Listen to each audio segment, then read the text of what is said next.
Okay. So hello everybody, and I would like to start with an answer to an email which I obtained a couple of days ago. So it was a cry about how it is difficult to understand foundations of calculus. Okay, I remember somewhere in Russian textbooks in analysis, it was written something like that. So it's impossible to understand it. How you can understand the idea of limit? It's absolutely impossible to understand it. You can only get a habit to use it. That's all. Okay, of course, I don't want to say that it's indeed absolutely impossible to understand, but what means to understand? For example, I don't understand what are reals, because you know that even the question about if there are sets of real which are not countable but also not in one-to-one correspondence with the set of points of an interval. Even this question has no answer, or better to say, the answer is as you want. And so it means that nobody understands completely what is going on if you are trying to operate with infinity like with something finite. That is a little bit strange, of course, but that is a question of philosophy, and I would say you should wait for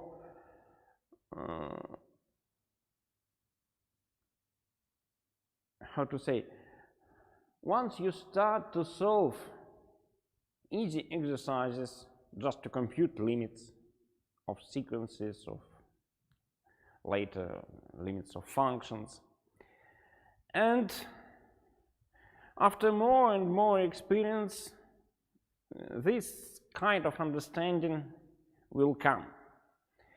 Definitely after that, you will start to understand better the theory which lies underground. But you see, logical construction is different.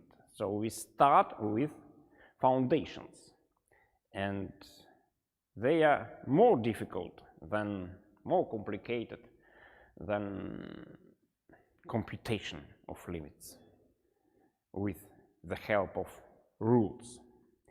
But who gave rules?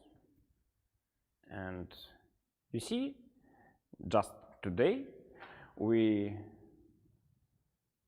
will talk about main rules to compute limits of sequences. And so maybe I'll call today's section just properties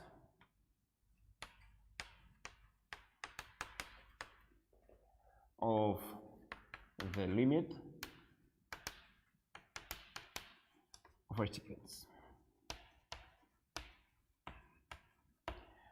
So here I'll collect main properties of the limit for the case of a sequence. So the first is uniqueness of the limit, and that is Theorem 1.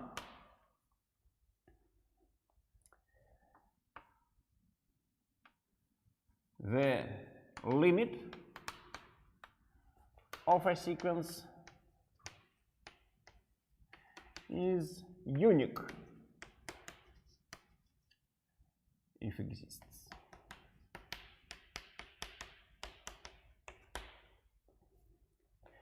So, what it means?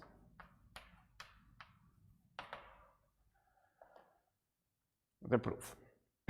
We want to say that it's impossible to have, so, by contradiction.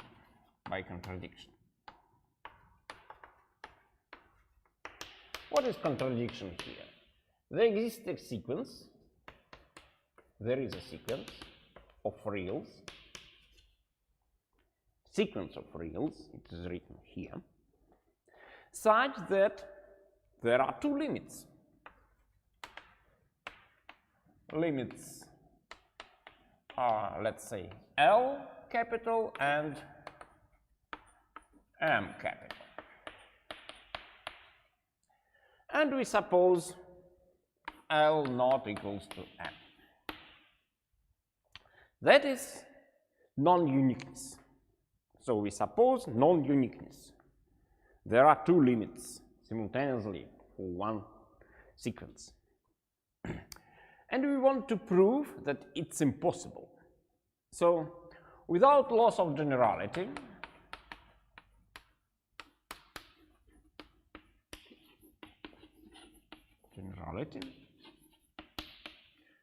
suppose L not equals to M. No, sorry, L smaller than M, let's say, right? L not equals to M, so doesn't matter who is greater. And if it is not true, then just change notations, that's all. So, put epsilon not equals to M minus L over 2. By our supposition, this number is positive. This number is positive. Now, let us use what is better. So what we know? We know in general that for arbitrary epsilon greater than 0, in particular for our epsilon naught, there exists a number, let's say n1 natural, such that for all indices greater than this n1, we have modulo xn minus L less than epsilon naught. So, what I did? I took the definition of the limit. The definition starts with for arbitrary epsilon greater than 0. Something is valid for arbitrary epsilon. So we choose a particular epsilon. Epsilon equals to this epsilon naught, which is also a positive number. Hence, what is valid? There exists natural n1 such that for all n greater than n1 we have this inequality. Analogously, for the second line, there exists n2 natural such that for all n greater than n2, xn minus m less than epsilon naught. Let me write as a double inequality this inequality. So what means modulo of a number is smaller than epsilon naught? It means we have minus epsilon naught less than xn minus L less than epsilon naught. Analogously with that one. Minus epsilon naught less than xn minus m less than epsilon naught. And let me draw a picture to show what is going on. So we have L here, M here, and epsilon naught is precisely this length, half of the length of the interval between L and M. So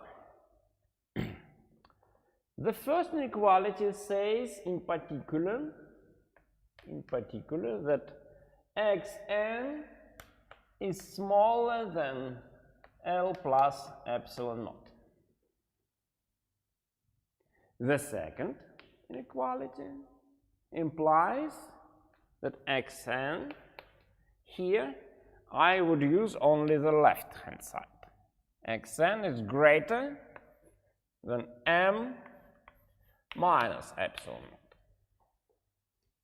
And what is L plus epsilon naught? Just substitute. So this is L plus m minus L over 2, and that is precisely L plus m over 2, this one. L plus m over 2. Here, if we substitute also m minus L over 2, then we get the same m plus L over 2. Now, what happened?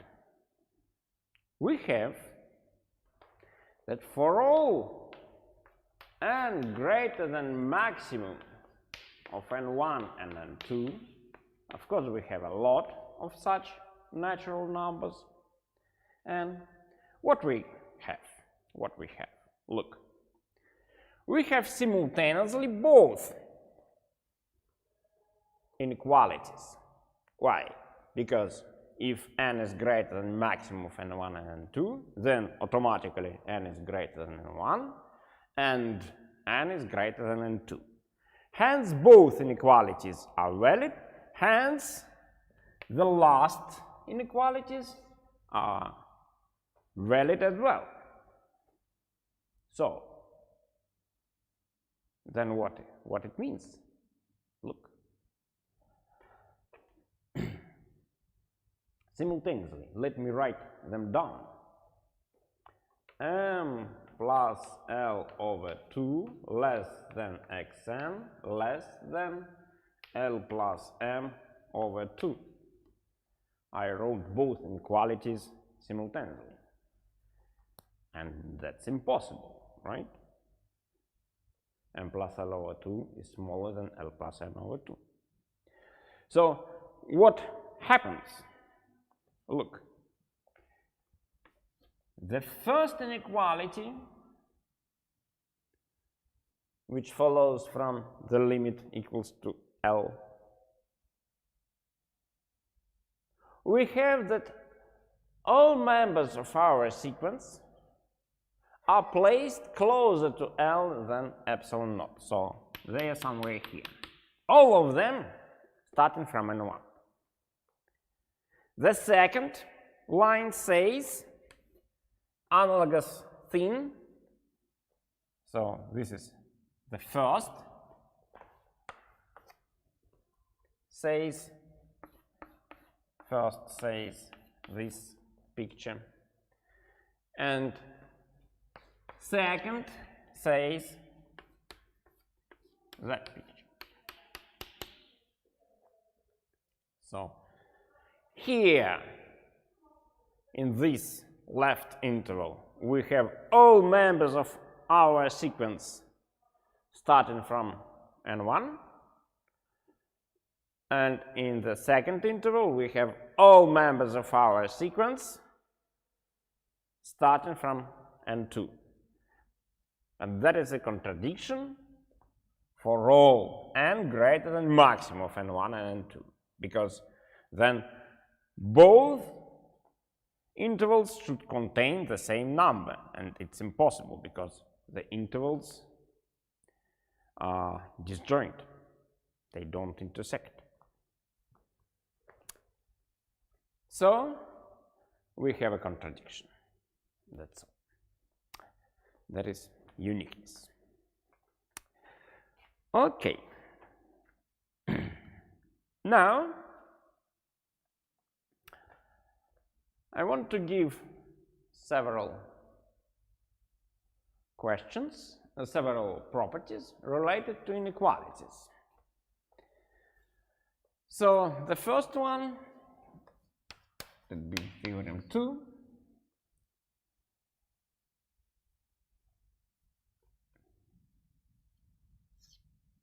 Limit in inequalities.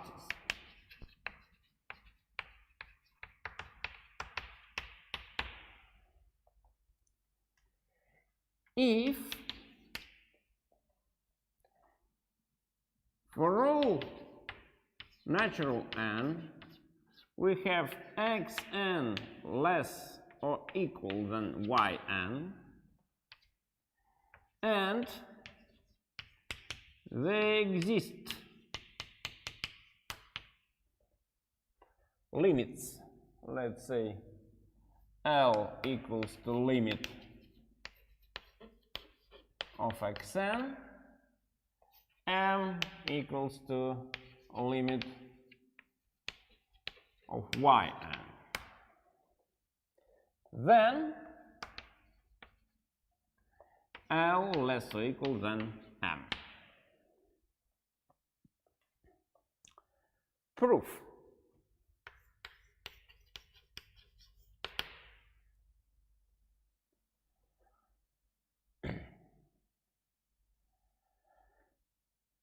The proof is again by contradiction, and in fact it's very similar to what we did before. So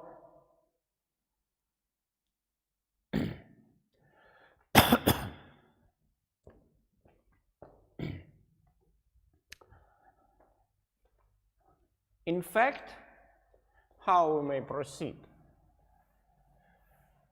I'll proceed practically in the same lines, but now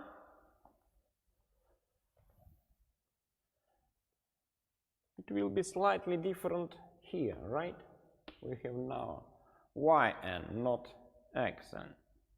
So again, let's put by contradiction, it means that we suppose L is greater than m. So now we put epsilon naught equals to L minus m over 2. That is again a positive number. So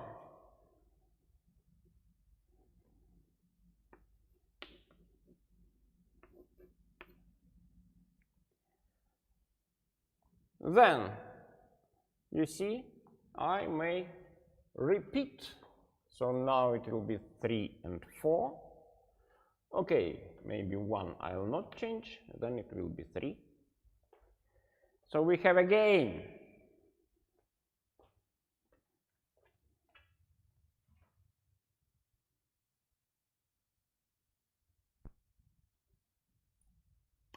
okay, so there was a question, how do we know m minus L over 2 is positive? If m is greater than L, what can be different? The second question, can we use different epsilon for each limit?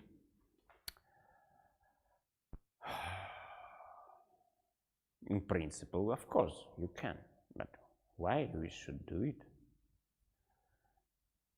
Again, maybe the question is why we can use the same. But in both limits we have, for arbitrary epsilon greater than 0, we have something, right? For arbitrary epsilon greater than 0. So I may put epsilon I may take as epsilon every positive number as I want. So I want this one now. That is positive. And you see, limit equals to L, hence again we have line 1. Limit yn equals to m, hence we have line 3. And then again we should, now that is 3, 1, and I may rewrite our double inequalities again. Minus epsilon naught less than xn minus L less than epsilon naught. And again, let us choose, but now it's different than before because now we changed the situation. And of course, we have now two different sequences. So we have xn is greater than L minus epsilon naught. And here we choose yn is smaller than m plus epsilon naught.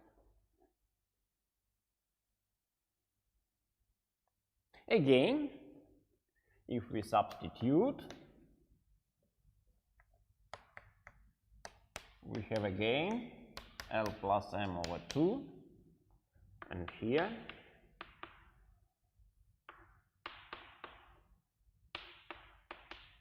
L plus m over 2 in both cases.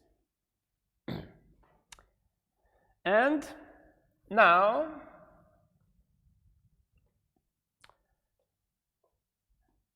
what is on our picture now? So the first line means that all x's are for sufficiently large indices. So xn, if xn is greater than n1, is somewhere here in this interval.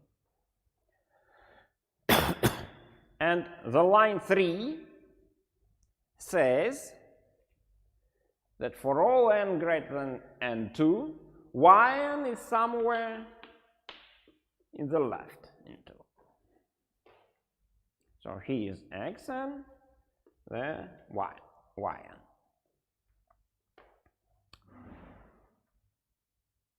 So for all n which are greater both of capital N1, capital N2,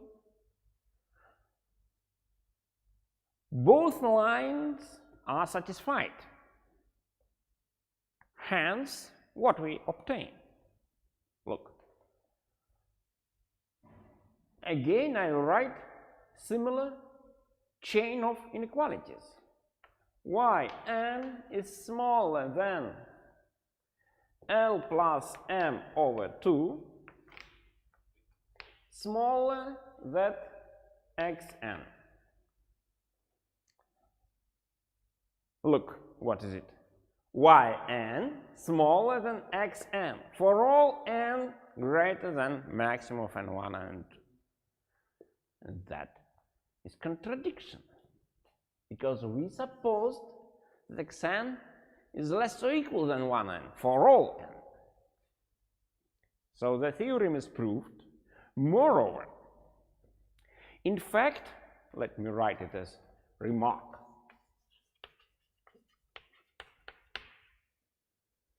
The conclusion of Theorem 2 is valid if xn less or equal than yn for all n greater than n naught. So we need not to suppose that all members of our sequence are less or equal to each other.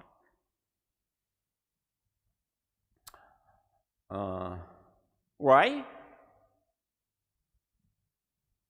how to prove the remark.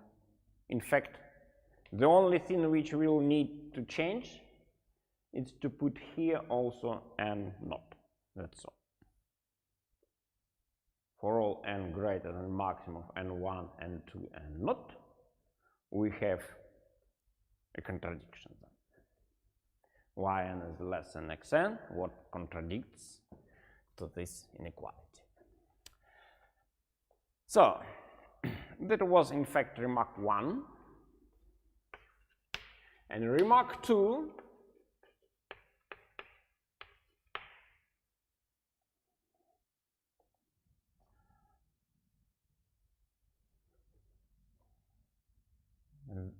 for the strict inequality.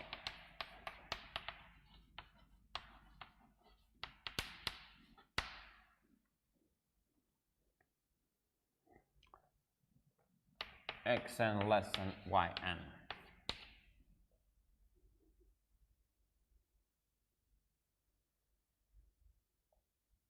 No, not for. Just the strict inequality doesn't guarantee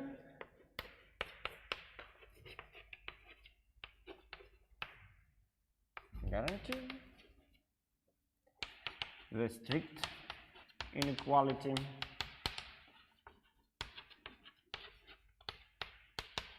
for the limits.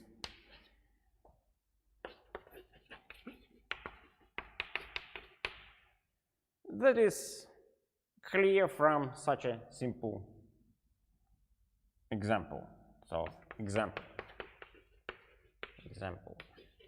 1 of this section, just put, let's say, xn equals to 0, n equals to 1, 2, and so on, and yn equals to 1 over n.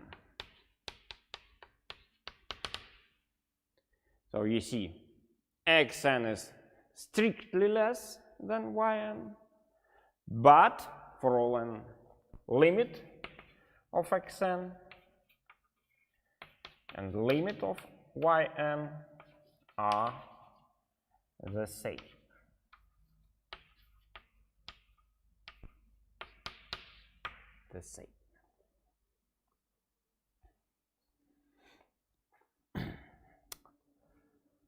Okay, one more theorem.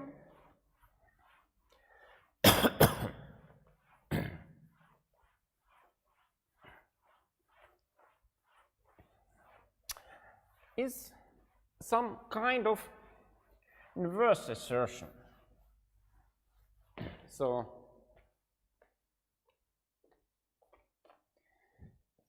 theorem 3 is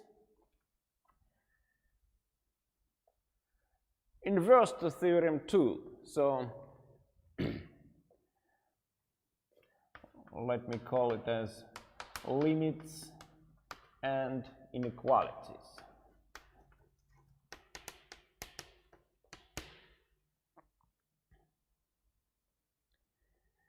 If limit of xn equals to L, limit of yn equals to m, and L is greater than m, then there exists a not natural such that for all n greater than n not, xn less than yn.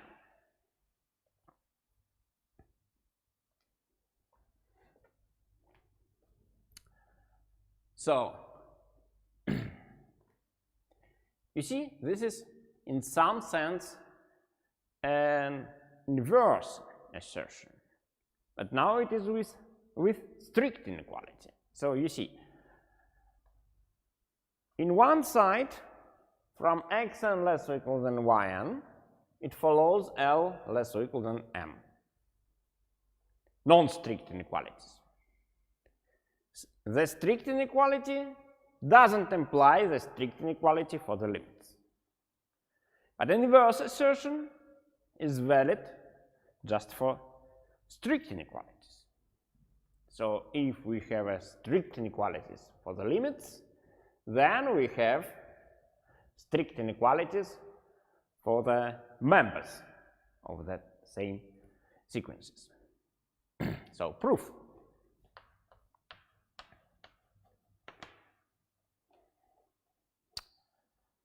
Again, the proof is similar. So once again, put epsilon naught equals to m minus L over 2. And again, repeat the same. So the lines are the same. So limit equals to L, hence for all there exists n1 natural such that for all n greater than n1 we have xn minus L less than epsilon naught. So it's again our inequality 1. We repeat it third time today. Now the limit of yn equals to m, then there exists n2 natural such that for all n greater than n2 yn minus m is less than epsilon naught. That is inequality 3. We meet it second time.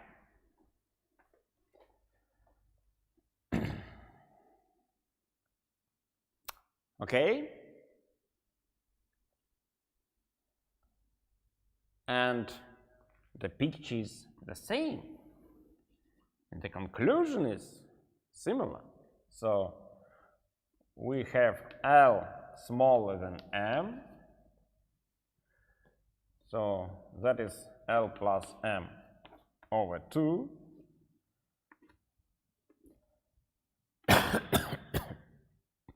So once again, we write this inequality for modulus as a double inequality, minus epsilon naught less than xn minus L less than epsilon naught. This double inequality implies, so now we are interested in the right side, so xn less than L plus epsilon naught. Here, once again, we have minus epsilon naught less than yn minus m less than epsilon naught. That is equivalent. And it implies yn greater than m minus epsilon naught. So now I'll choose the left-hand side of this inequality. And once again we substitute our epsilon naught, so that is m plus L over 2, that is m plus L over 2. So we have that xn are somewhere here in the left interval for all indices n greater than n1, and yn are in the right interval for all n greater than n2. Now, for all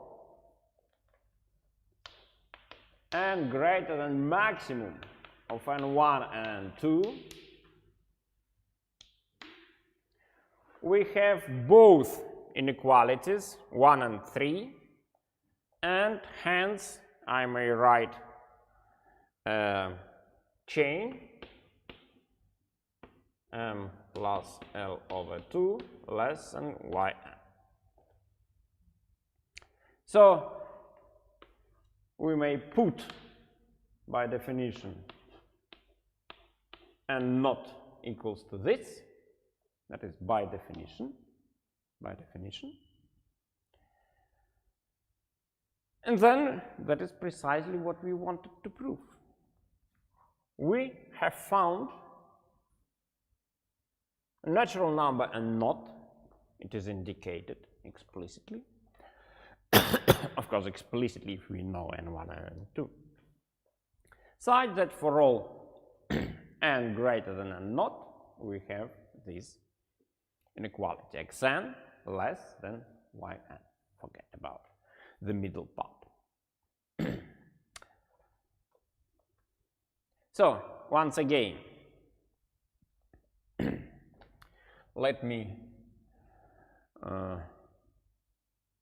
write a conclusion from those two theorems, Theorem 2 and Theorem 3.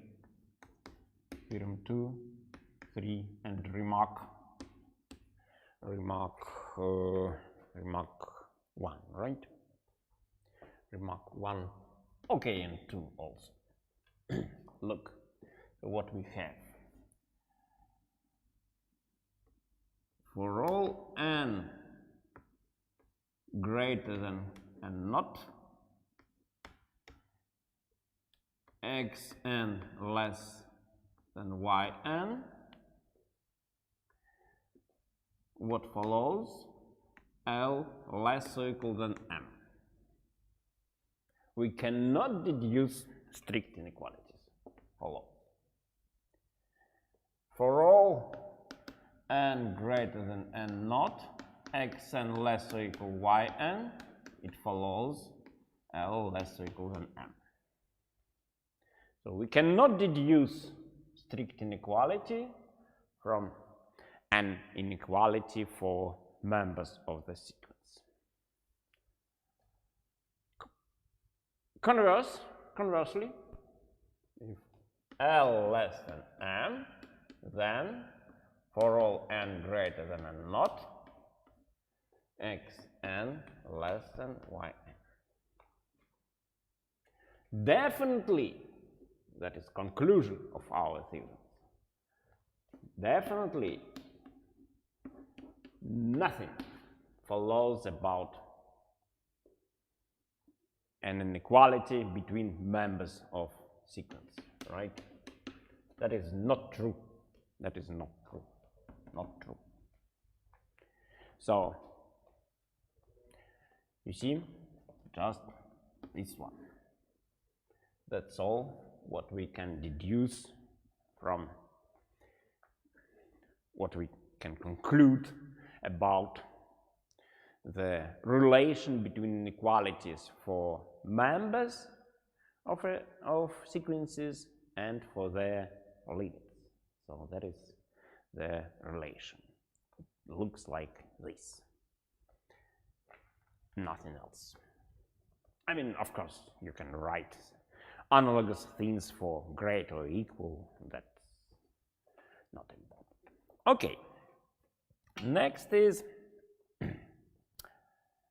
very important assertion, which is used quite often.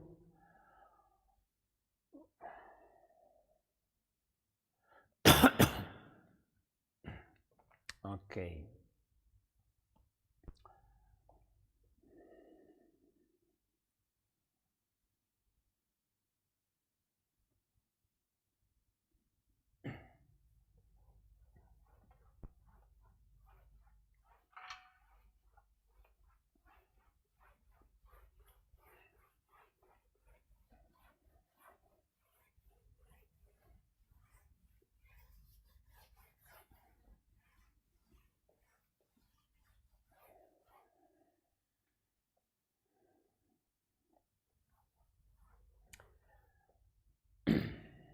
Theorem 4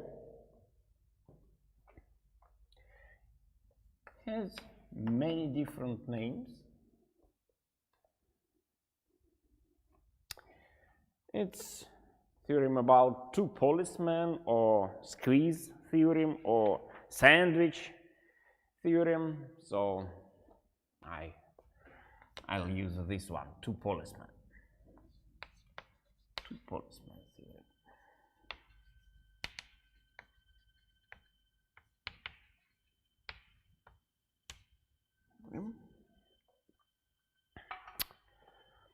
Okay, now policeman calls to stop.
So let's continue.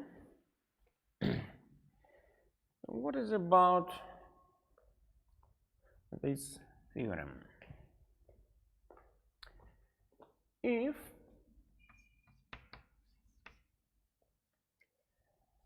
an less or equal bn less or equal than cn for all n natural,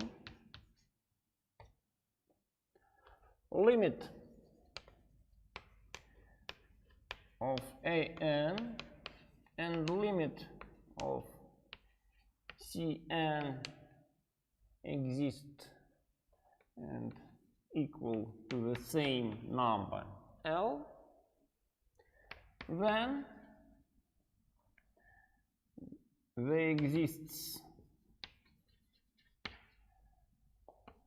limit of the third sequence Bn, and it is equal to the same number L. Proof.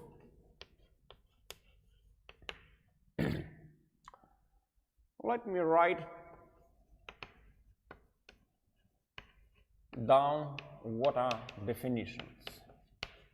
Limit n equals to L means for arbitrary epsilon greater than 0, there exists natural number n1 such that for all n greater than n1 we have inequality an minus L less than epsilon. Analogously, for the limit of Cn, same L, so for arbitrary epsilon greater than 0, there exists n2 natural such that for all n greater than n2, Bn minus L, Cn minus L less than epsilon. Once again, we have double inequalities of this kind, which are equivalent to both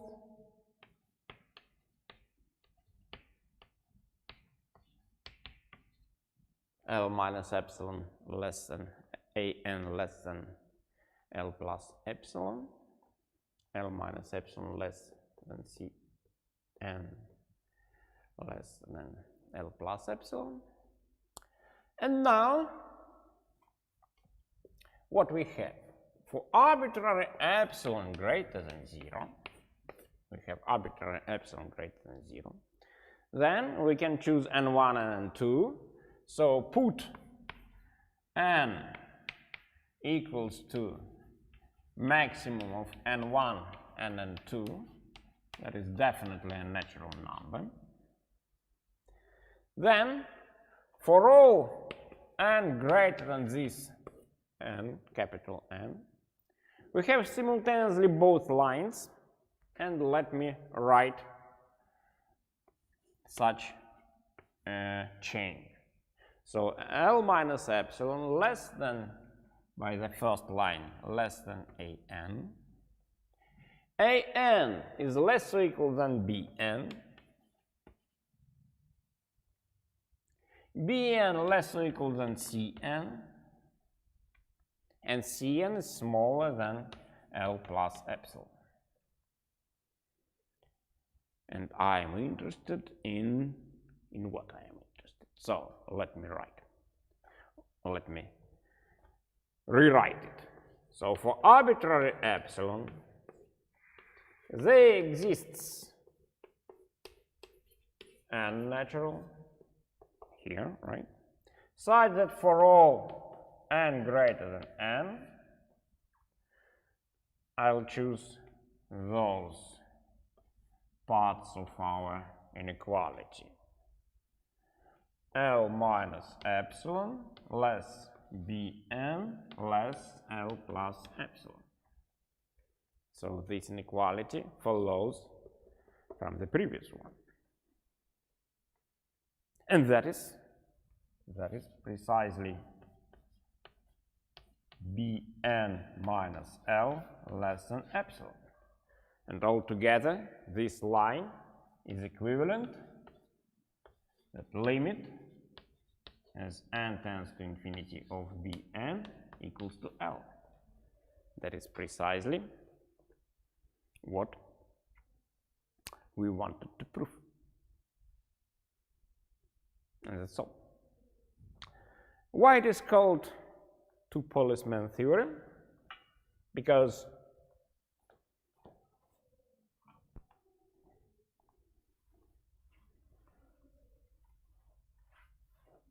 doesn't matter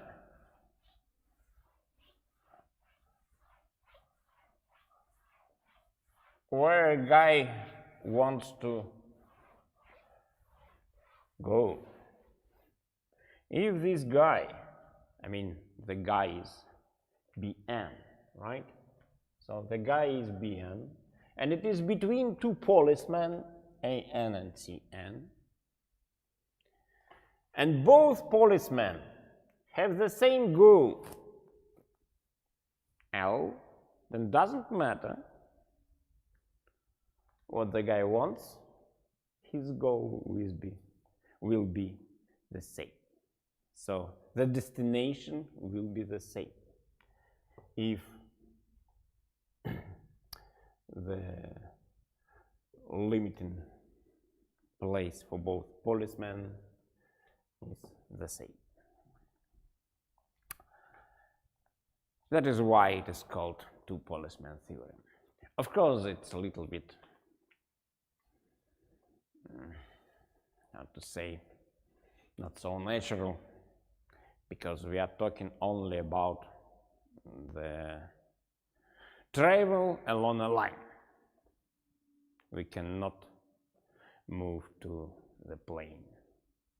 It's impossible. Just over the line, nowhere else. Okay, these are properties related to inequalities. Now, how this theorem is called? Theorem 5.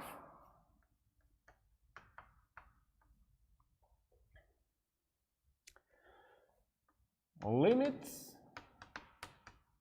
and arithmetics. Let me write it like this.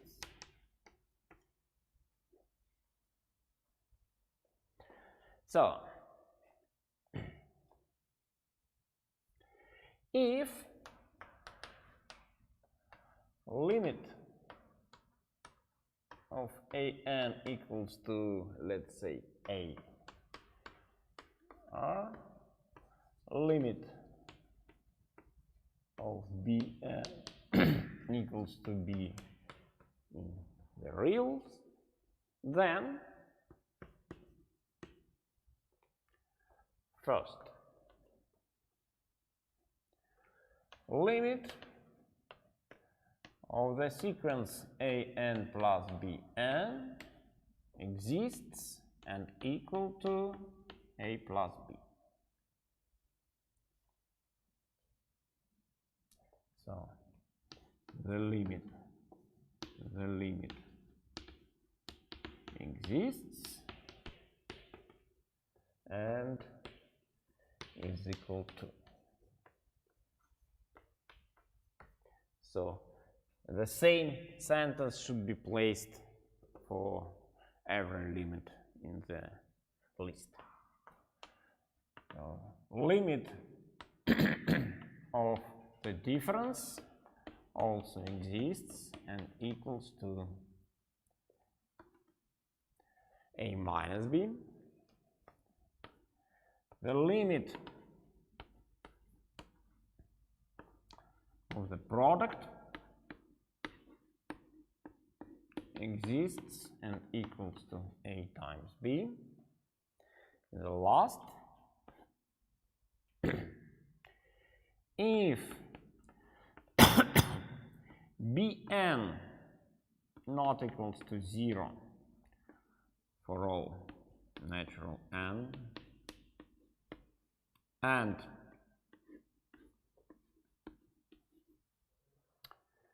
b is not 0, then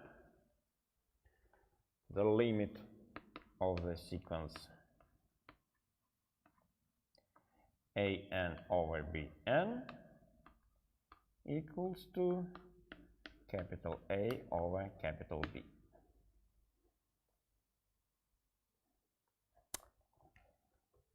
So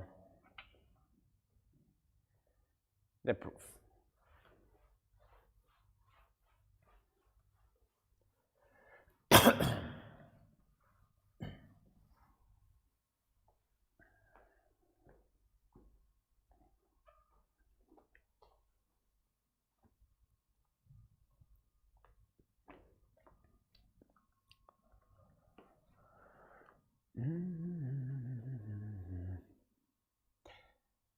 Okay. Proof 1.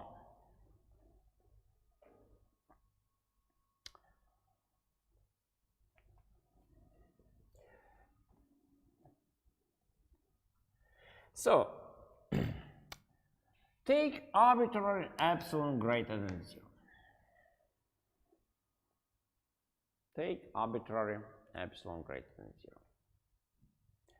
Then put epsilon 1 by definition equals to epsilon over 2. That is also a positive number, right? Because if epsilon greater than 2, then epsilon 1 is greater than, if epsilon greater than 0, sorry, then epsilon 1 is greater than 0 as well. So, now let's write down what follows from limiting inequalities. So limit an equals to a, hence for our epsilon 1 there exists natural number n1 such that for all n greater than n1 we have modulo an minus a less than epsilon 1. So I took epsilon 1 positive and I wrote down the definition for this epsilon 1. So it follows, not equivalent, of course. Analogously for bn.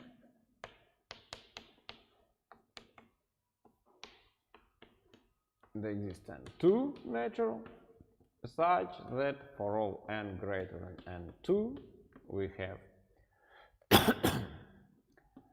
bn minus b less than epsilon 1. Now, for all n greater than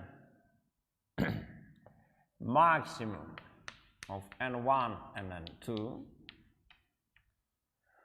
we have both lines.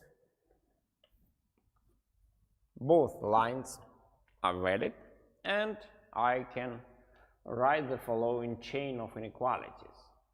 an plus bn minus, oh sorry, capital A, capital B, sorry, capital A, capital B, minus capital A plus capital B. Using properties of operations, I can rewrite it as an minus a plus bn minus b. That is less or equal to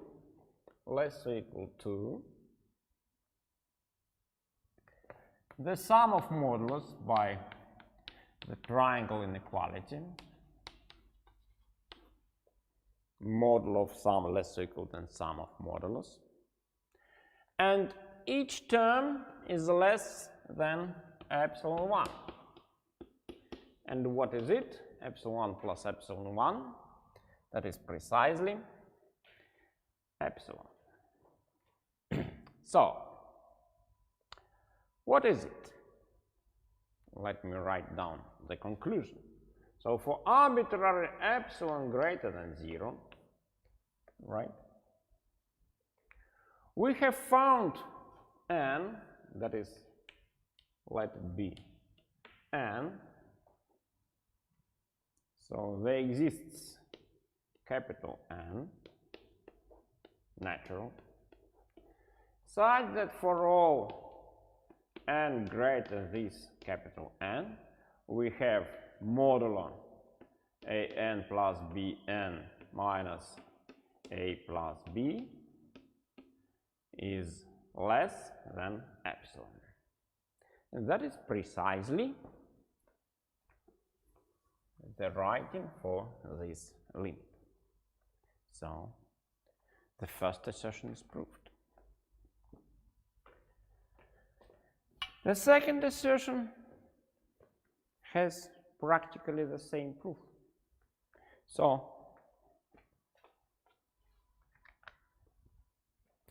what you need to do, let me write here also 2, and then here you have the difference, and that is the only thing which we need to change, nothing else. So you should put minuses in those places, nothing else. Nothing should be changed. So for difference, practically the same proof. Okay. So second assertion is proved. The third assertion is a little bit more complicated.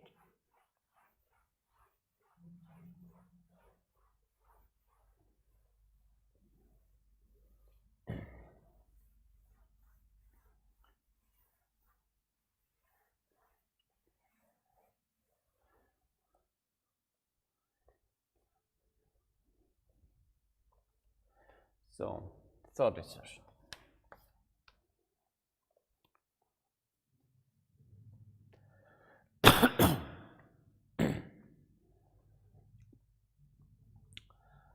Okay, I'll use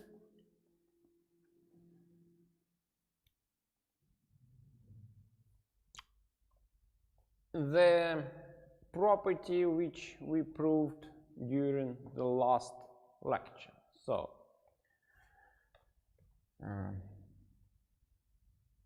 Bn, the sequence Bn converges, hence Bn is bounded. So it was proved during the last lecture. In section 6 point something, I don't remember. Yeah, we will have a minus b as the subtraction of the limits, right? Yeah, that is what I wrote here, yeah, everywhere. Yes. But here we have plus, nevertheless.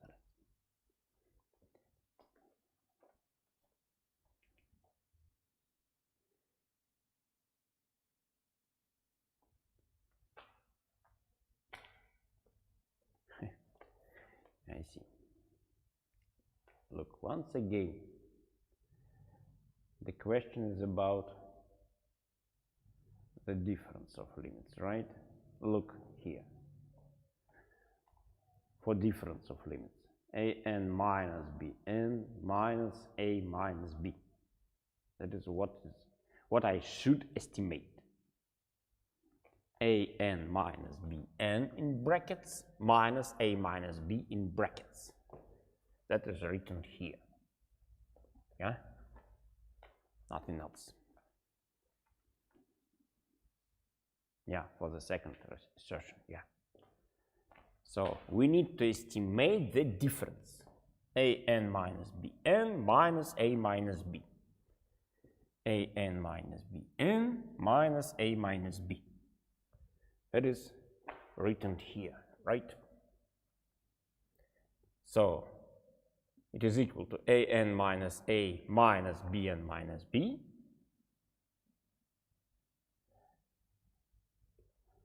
And model of difference is less or equal to sum of modulets.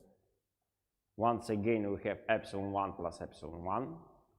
Let me recall, epsilon 1s are bounds for difference between members and their limits. Yeah? Yeah, okay, yeah. So, okay, so Bn is bounded. What means boundedness? It means there exists m real number, in fact positive, such that for all n natural we have an equality modulo Bn less or equal than capital M. Capital M. Capital M.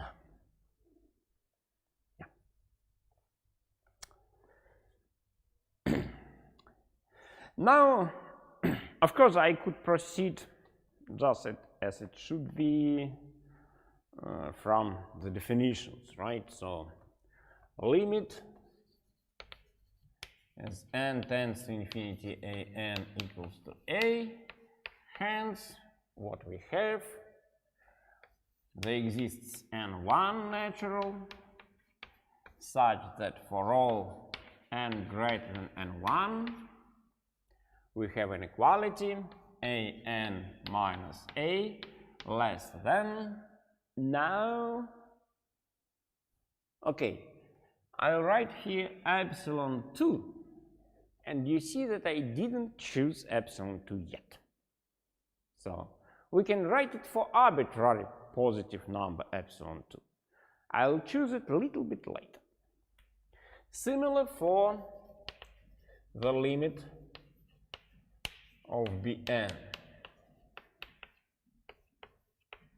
n2 natural such that for all n greater than n2 Bn minus b less than epsilon 3. Again, epsilon 3 is a positive number, which I'll choose a little bit later. So, now, I want to estimate the difference an times bn minus a times b. And I'll proceed as follows. An times bn minus an times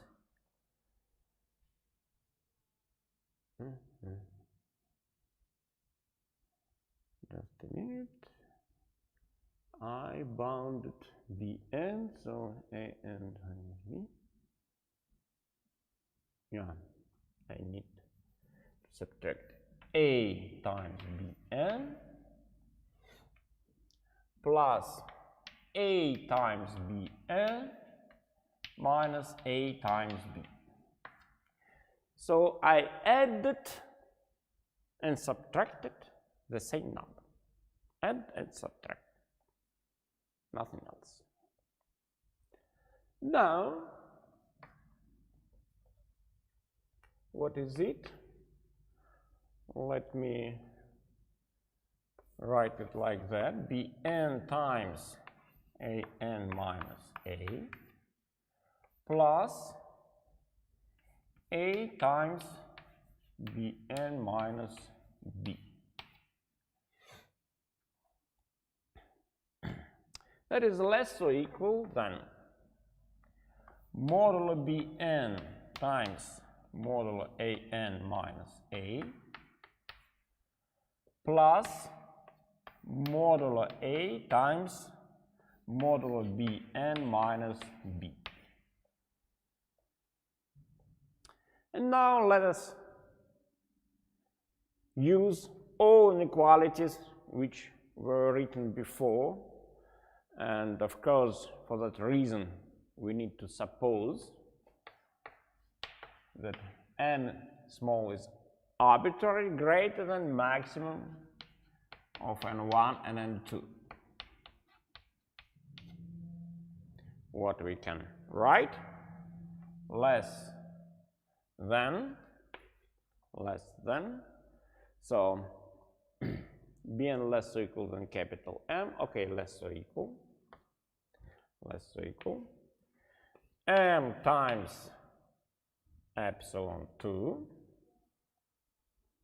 right, because the first less or equal than M, and then we can, okay, I don't know if M is 0, doesn't matter, so plus modulo A times epsilon 3.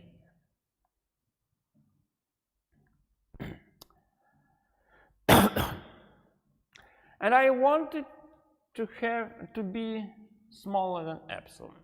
That is what I want. So, what is suitable for us? Okay, let's say epsilon 2 equals to epsilon over 2m.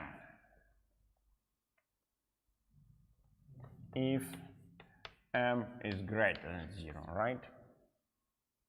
If m is 0, then I may forget about it, right? For epsilon 3,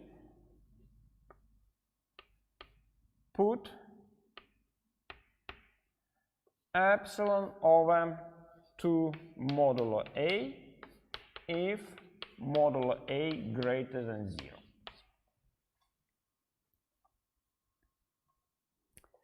So now everything is ready. Look what we have. So for arbitrary epsilon greater than 0, there exists n natural. This is our n. This is n. This is our n. Such that for all n greater than this capital N, we have an equality an times bn minus a times b less than epsilon. Why? Because look, so if both m and modulo A are positive, then what is it? I'll put epsilon 2 equals to this one, epsilon 3 equals to that one. Then, substituting, we have this long chain of inequalities, and that is the conclusion of this long chain.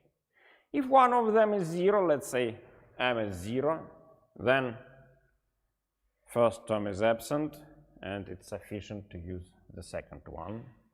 And for epsilon 2 doesn't matter, it's arbitrary. If m is 0, it's over, right? And if modulo A equals to 0, similar consideration shows that it doesn't matter what to choose as epsilon 3. In any case, the last line is true, and the last line means precisely the third assertion. So this is proved. Now the last, fourth assertion. And for the fourth, what we need for the fourth, firstly,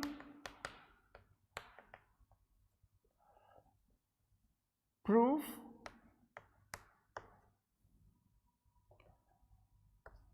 the following. Limit 1 over bn equals to 1 over capital B.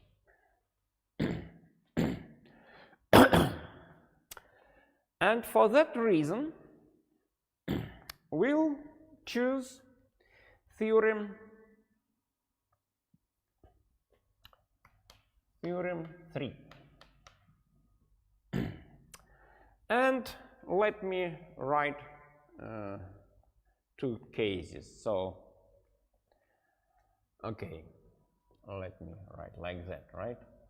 If b is greater than 0, then what we have? We have b greater than b over 2, right? Hence, by theorem 3 implies, look, what is b? b is the limit of bn, and b over 2 is the limit of such a sequence. b over 2 is the limit of the sequence, okay, let's say yn, where yn equals to b over 2, n equals to 1, 2, and so on. The constant sequence. So we have two sequences, bn and yn. These are their limits. Theorem 3 says that there exists n not, let's say, natural, such that for all n greater than this n not, bn greater than yn, and yn is precisely b over 2. Analogously, if b is smaller than 0, then b is smaller than b over 2. Hence, similar conclusion, for all n greater than n naught, bn is smaller than yn equals to b over 2. And both gives us modulo bn greater than modulo b over 2. That is, for positive and negative cases, we may collect them in one inequality using modulus. Again, for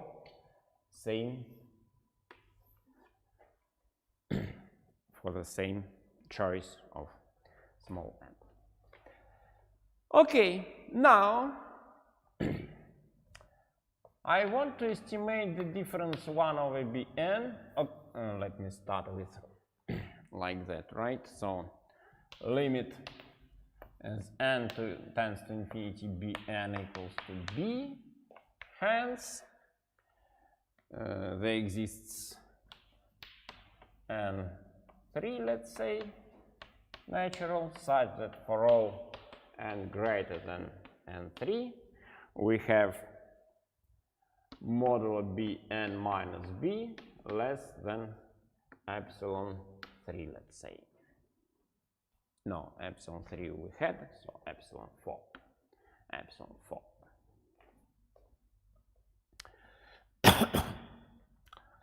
And now, what I want to estimate the difference between 1 over bn and 1 over b. Let me write what is it.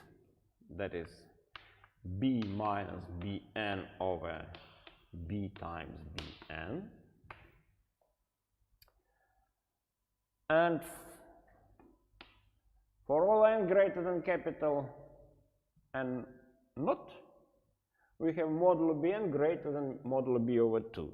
So I may write strict inequality bn minus b over modulo b times modulo b over 2.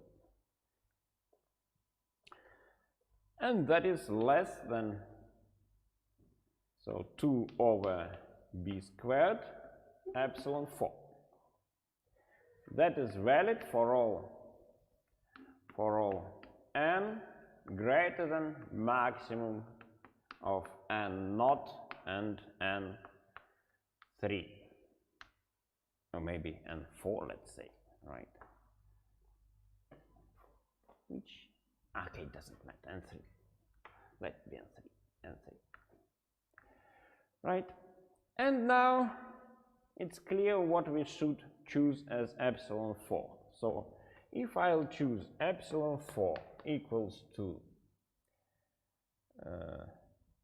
epsilon times b squared over 2, then that is precisely epsilon, right? So what it means? For arbitrary epsilon greater than 0, I have found natural n, that is precisely this one. This is our natural n. Such that for all n greater than n, we have modulo 1 over bn minus 1 over b less than epsilon. So for arbitrary epsilon greater than 0, we put epsilon 4 equals to this one. This is also positive, since b is not 0. And then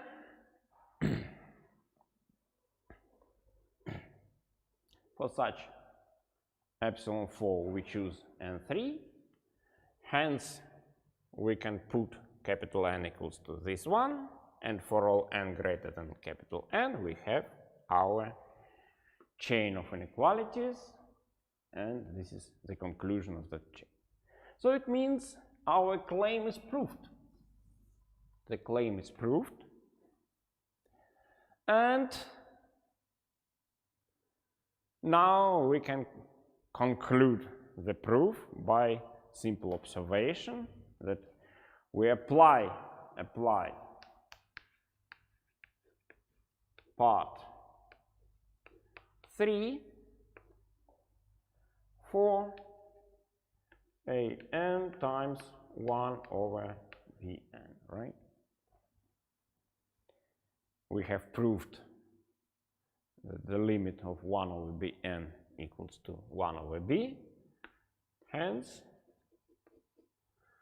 the limit of An times 1 over Bn equals to A times 1 over B. That is what we wanted to prove.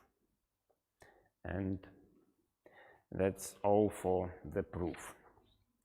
I have a couple of minutes just to write down the example, a very nice example. So how those properties works. We know that the limit 1 over n as n tends to infinity, we know this limit. Now how we can use it? Example 2 of today's section.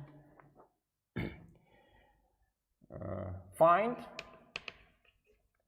limit n tends to infinity 3n squared minus 2n plus 5 over 1 minus 4n plus 7n squared. And how it works looks. So we represent our sequence, members of our sequence, as follows. Divide both numerator and denominator by n squared. So 3 minus 2 over n. Okay, I'll write like that. 2 times 1 over n plus 5 times 1 over n squared over 1 over n squared minus 4 times 1 over n, 7. Now look, 1 over n times 1 over n tends to 0 by third property. 4 times 1 over n tends to 0 also. So what we have? Tends to 0, tends to 0,